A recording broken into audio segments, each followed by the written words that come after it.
Welcome back, everyone, to Global War 1914, Operation Albatross. This is the summer of 1914, turn for Great Britain, and a couple of things to go over from the German turn before we get into the British turn here. Let's see, where should I start? Let's start with these cruiser raiders over here. So the British have stage 2 of convoy system, which does give them Q ships, and that would give them basically a defense roll at a 1 on a D12 die, against raiding submarines, but that's only for submarines. That's not for cruiser raiders. So these cruiser raiders were not subject to that defense roll by the British. All right, so that covers that. Let's see, there was something else. Oh yeah, so in the attack that we had into Alsace-Lorraine, or I guess just Lorraine, because I guess technically Germany in this game controls Alsace. In Lorraine here, we had the Germans launched an offensive, and I was kind of confused over whether or not I had rolled for those 3 defending French infantry. Basically, what happened, I went back and watched the video. What happened was I forgot, I just did the first strikes, and then I immediately started rolling for the 3 French infantry on the defense at a 6 or less, and they did 1 damage, but then after that, no hits were made. So there was only 2 total hits that the French made on the first round of combat, and those would have counted anyway. So the result of the battle was really, didn't really have any, repercussions from it. And so there's really nothing I have to go back and really do. What I should have done was I should have immediately gone in and rolled for the German land forces that weren't first strikes. And then I should have rolled for the 3 French infantry at a 6 or less. So basically I just got ahead of myself and went ahead and rolled for the defense first rather than the attackers. But everything ended up fine. Germany ended up only losing 2 forces anyway, and so those 2 hits by the French in the first round were legitimate regardless anyway. So no harm, no foul, I don't think there. So we're not going to worry about that too much, and just keep going forward here. I think that covers everything I wanted to cover from the first turn there, from the German turn. So let's get right to the British, and we've got several moves to do here. Now, unfortunately, we don't really have a lot of forces to really do any land combat or anything like that, but we've got some naval moves here to do, and we're going to shuffle around some guys on land as well. So let's go through our purchases. We only have $2 to spend, and unfortunately, we've got to account for the 2 damage that was done on that Australian line there in the Pacific. So that's going to eat up the $2 that we did have in the bank. And then I think we'll let the Japanese handle that final dollar on their turn. All right, purchases. Of course, we don't have any purchases because of that. But we do have some units in reserve. We have a 1916 fighter, and we also have an infantry to place. For technology, we're going to go for wartime economy and depth charges and hydrophones. So both of those are going to be at a 7 or higher.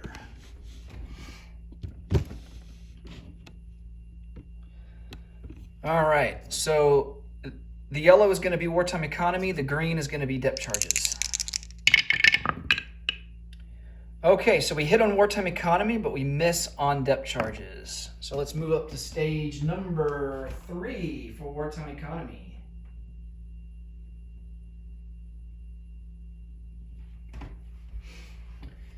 Okay. I think I'll let's see. Let's go through our combat moves next. Okay, let's start in the Pacific here. We are going to take... We're going to try and deal with these German cruiser raiders here. We're going to take a torpedo boat destroyer, come down into P50 and engage. We're going to take a cruiser out of I-11 and a torpedo boat destroyer out of I-11, and they are going to engage as well. All right. Let's see, what else do we have? Nothing in the Indian Ocean, nothing in Africa, nothing in the Med Sea, nothing in the Atlantic, or nothing in the South Atlantic. Here in the North Atlantic and the North Sea, we're basically just going to position our main battle fleet in the English Channel because we are going to want to siphon some guys over into Picardy to help with the land defense there in France. And this would be considered a combat move because there is a German submarine sitting in the English Channel. They're an A-22. And so he would have the option to, attack our transports that are siphoning guys over. So we want to position our fleet over there to prevent that from happening.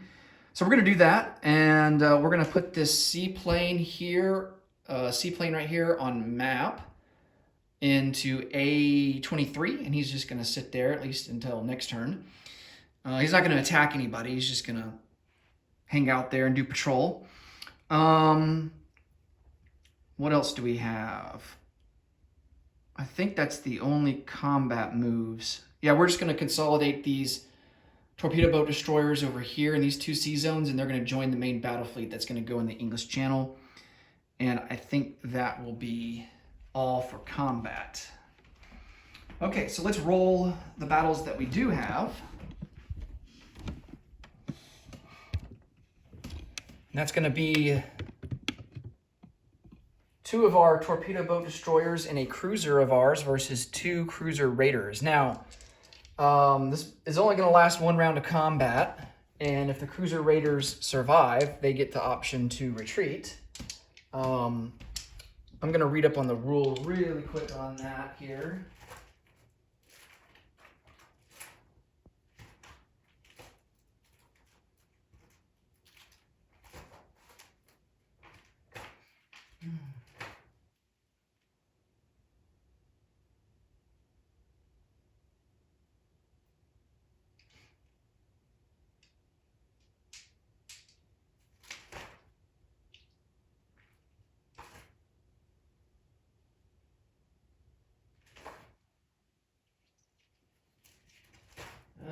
Sorry for the delay.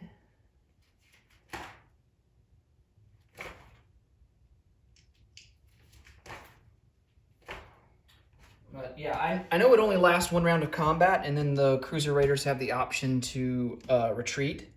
I think it's only 1 sea zone though. I don't think they can go beyond that. So, but I'm going to confirm that in the rules so that this video doesn't go any longer than it already has to. So let's go ahead and roll. So the cruiser raiders both defend at a 1, and then we have 2 torpedo boat destroyers. They attack at a 4. Okay, we get 1 hit, and then we have a cruiser at a 6. And that's kind of cocked, so we're going to re-roll that. And he gets a hit. Okay, so it's not going to matter. Both cruiser raiders are going to get destroyed, and then they retaliate both at a 1. And they both miss. Okay, so both cruiser raiders are sunk.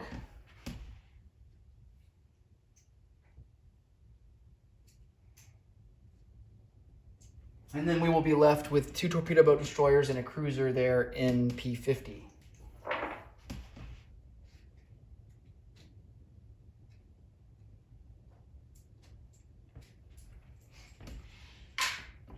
Okay, let's go through non-combat movement. Well, I guess I can go ahead and shift these guys here into the channel.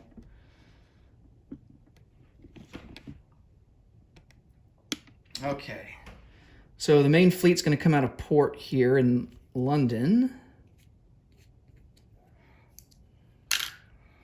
And he will move into the channel. Oh yeah, we got to roll for that that seaplane. Can't forget to do that. And then these guys will join the main fleet. So I'll put these on the unit card. So that gives us 4 torpedo. Well, it'll give us 5 torpedo boat destroyers. 1, 2, 3.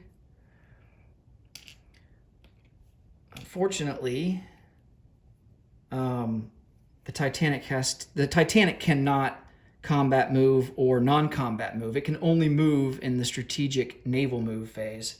So he will stay there in port for now.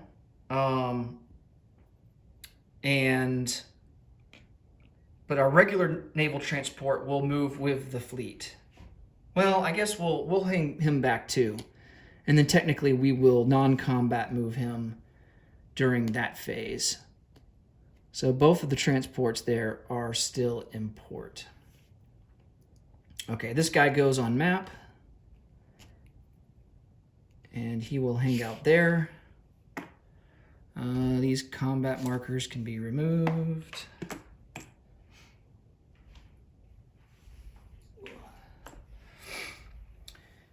And let's roll for our seaplane before we do any non-combat moves.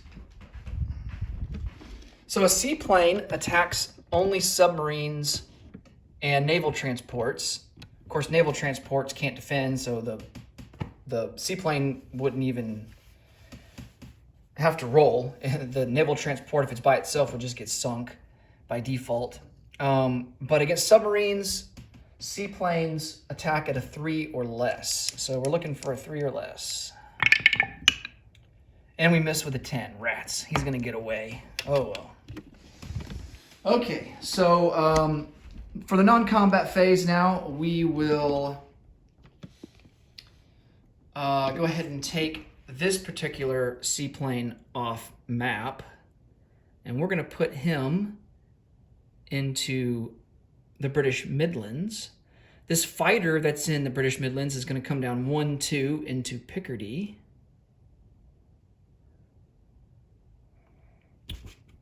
All right. Now this submarine is forced to submerge.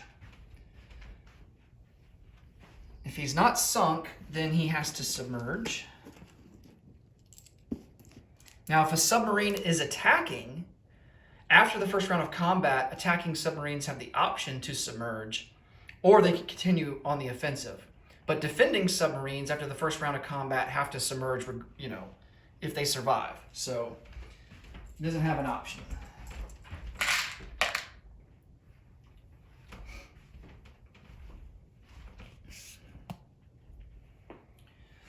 Okay, so he's in Picardy. This coastal sub will come over 1 into A11. And we've got a coastal sub here in A17. He's going to come up 1 into A4.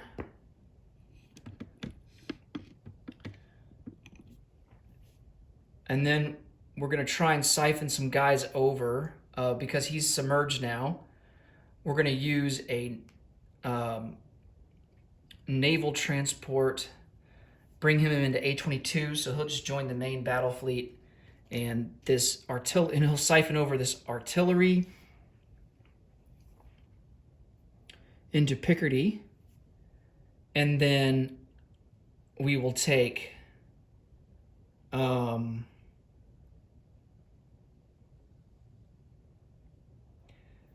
a cavalry and both infantry into Picardy.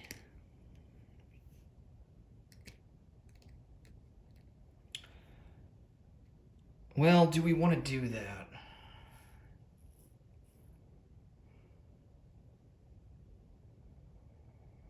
We need to keep some guys back to defend London because the Germans have their fleet here in port in A11.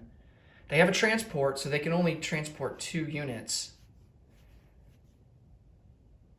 And they would have all those shore bombards as well.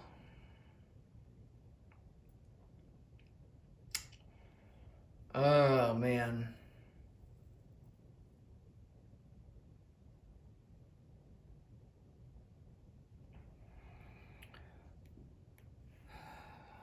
Yeah.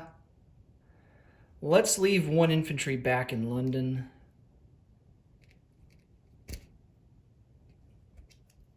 I'm going to place one down there. Well, you know what? Let's leave both. Let's leave both in London. We're just going to have the artillery and the cavalry go into Picardy. I hate that we can't send the French more, more troops, but we don't really have a whole lot right now to work with. Okay.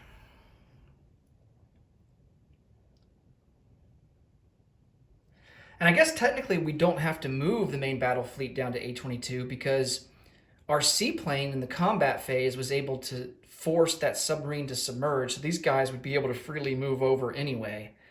So let's bring the fleet back. I would feel a lot safer.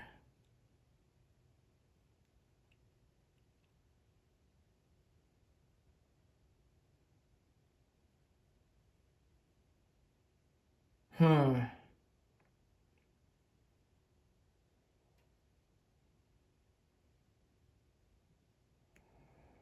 One, two, three. Yeah.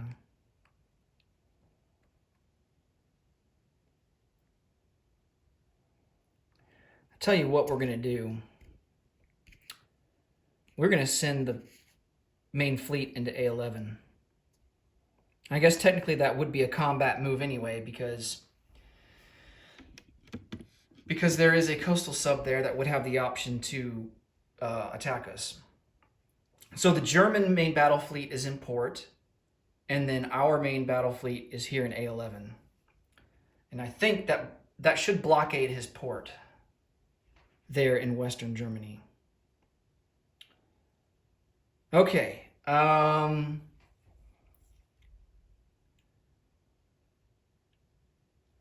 The Titanic is going to stay here in port in London. All right.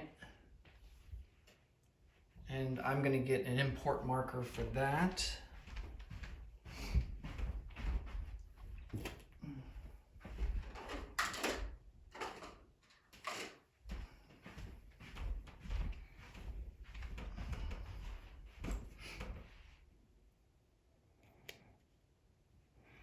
And let's see if there's anything else. Yeah, we just can't leave our home country undefended. And we only have one infantry that we can place down. Now, next turn, we're going to have a lot more options. But, Germany is going to go before us. And so we really, it really limits us with what we can do here on this first turn. Okay, so I think all of this up here is good. It's about all we can do there.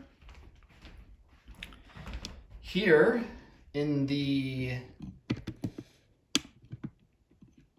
Atlantic, we have a submarine, an A-44. He's going to come out and go 1, 2, 3 into A-51.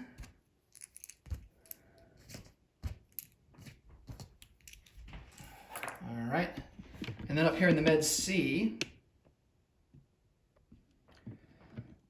we have a cruiser and a pre-dread. Now the pre-dread is leaving a major port in Gibraltar, so his max range is 2, and so he's going to go 1, 2 along with the cruiser, and they are going to go import in eastern Egypt, at least for now. Oh yeah, and this torpedo boat destroyer will join them too. And then this coastal submarine will come out.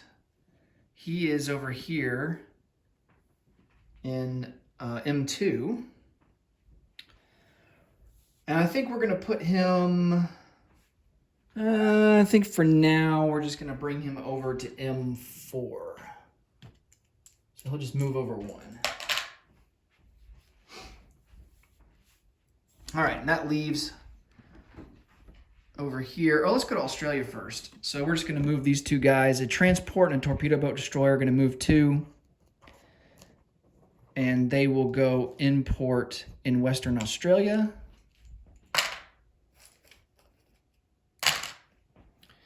And then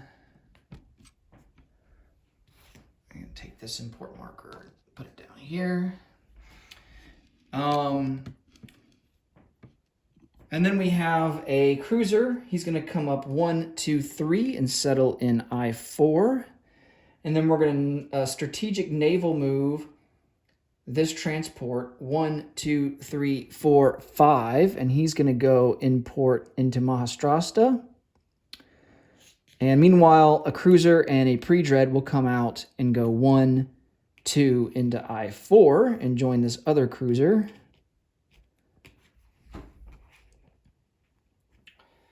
Okay. And last but not least, we will take the one transport that we'll take this one transport out of port in Maharashtra, and he is just going to siphon some guys over, an infantry and a cavalry, and they will go into Kuwait. And they join a colonial infantry there in Kuwait. And then one infantry in Punjab is going to come down to Maharashtra. And then we have an infantry here in Bengal. He is going to rail to Maharashtra. Okay. Oh yeah, one artillery in New Delhi will come down into Maharashtra as well.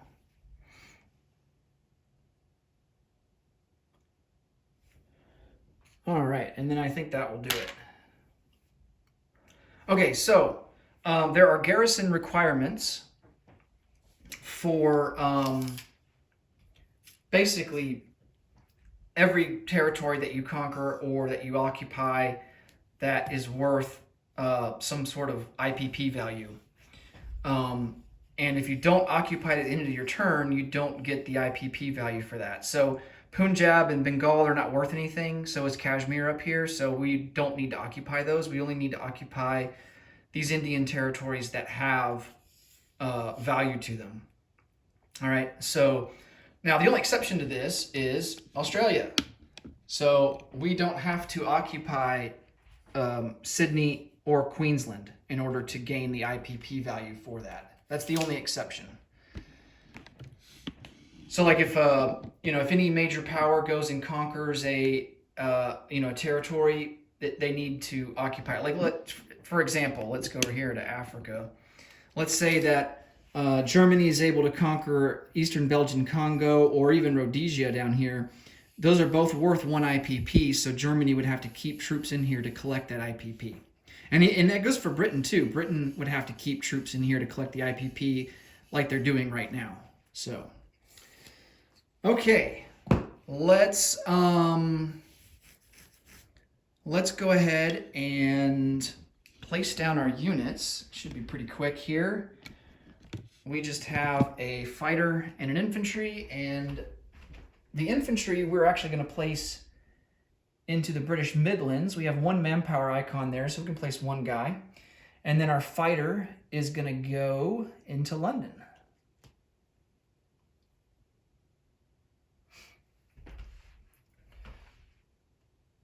Okay. Now, I don't think we get any bonus income. I'm going to double check that really quick.